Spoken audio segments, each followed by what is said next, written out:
बेहतर और उम्दा होंगे। तो आज हम पढ़ेंगे प्रश्नावली 4D, जिसमें हम आप देखेंगे जो द्विघात समीकरण हैं उनको श्रीधराचार्य फॉर्मूला से कैसे हल करना है। तो ध्यान दें, धराचार्य फॉर्मूला होता है,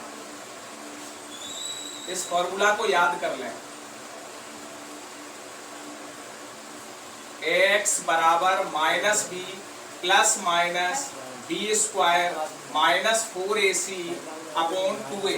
ध्यान दें, b की जगह रख देंगे कितना 14 प्लस माइनस अंडर रूट 14 का स्क्वायर माइनस 4, a की जगह 2, c की जगह 9 बटे 2, a का मान 2। ध्यान रखें, ये a का मान है 2, b का मान 14, c का मान 9। तो a b c के मान हमने इसमें रख दिए। तो इधर आ जाएगा माइनस का 14 प्लस माइनस 14 का स्क्वायर करेंगे 196, 4 दूनी 8, 8 निम 72, नीचे हो जाएगा 2 दूनी 4। अब इधर आ जाएगा माइनस का 14 प्लस माइनस, इसको घटा दें, 6 से 2 जाएगा 4, 9 से 7 जाएगा 2, इधर बचा 1, नीचे हो गया 4।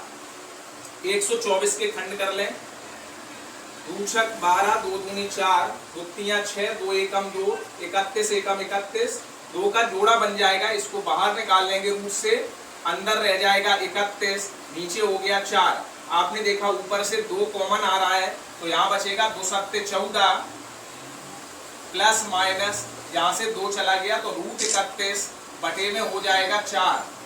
2 से ये 4 काट देंगे तो ये बचेगा माइनस का 7 प्लस माइनस रूट 31, 2 से ये कट गया 4 2 बार, यही हो गया आंसर।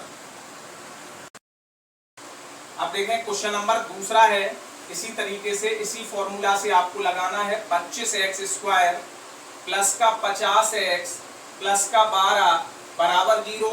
इसको भी हमें धराचार फॉर्मूला से लगाना है। तो आपने देखा a का मान ये होता है, ये b का मान, ये c का मान। लिखना चाहो तो लिख लो, यहाँ a बराबर 25, b बराबर 50, c बराबर 12। फॉर्मूला लगा दिया श्रीधराचार्य का। क्या होता है धराचार्य फॉर्मूला? अभी हमने बताया था आपको, x बराबर माइनस का b plus minus b square minus 4ac upon 2a।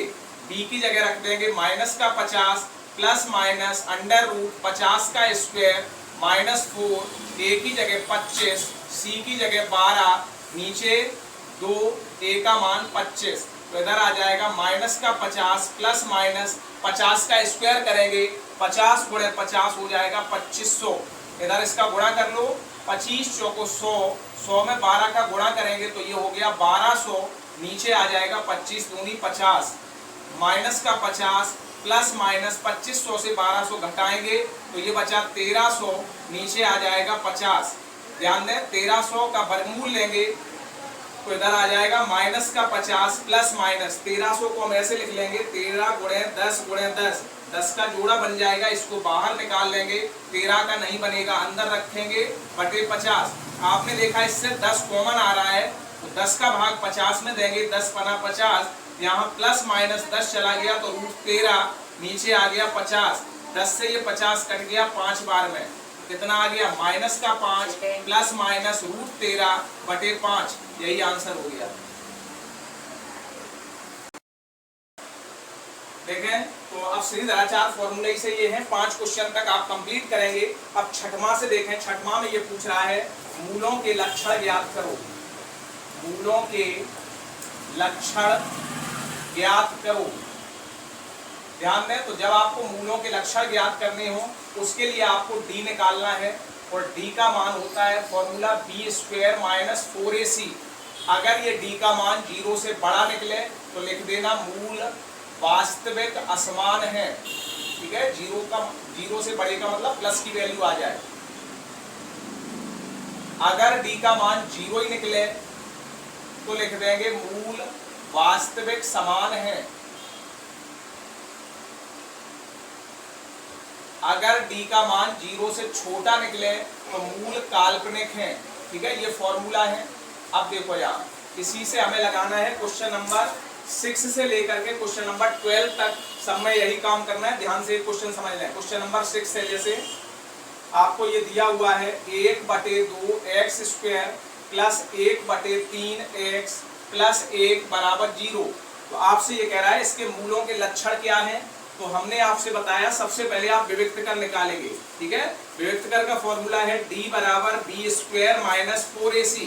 b की जगह देखो ये a हो गया, ये b हो गया, ये c हो गया, तो b का मान हो गया 1/3 का स्क्वायर माइनस 4, a का मान हो गया 1/2, c का मान हो गया 1। बात समझ में आई कि नहीं? यहाँ फिर से समझ लें, b का मान 1/3 है, उससे स्क्वायर लगा दिया, माइनस का 4, a का मान 1/2, c का मान 1, 1/3 का स्क्वायर करेंगे तो 1/9 हो जाएगा।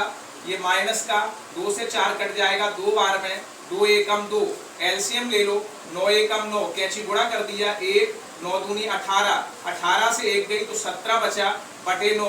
आपने देखा वैल्यू माइनस की आ रही है। हमने आपसे कहा था अगर 0 से छोटा है यानी वैल्यू माइनस की आ जाए तो इसका मतलब काल्पनिक, वैल्यू प्लस की आ जाए तो वास्तविक असमान, और अगर वैल्यू 0 आ जाए तो वास्तविक समान। तो यहाँ देखा वैल्यू माइनस की आ रही है, अतः मूल काल्पनिक है।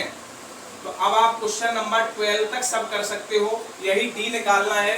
देख लेना, अगर प्लस का निकले तो लिख देना वास्तविक असमान, माइनस का निकले तो लिख देना काल्पनिक, 0 निकले तो लिख देना वास्तविक समान, ठीक है। तो यहाँ तक हमारे हिसाब से आपको बात समझ में आई होगी।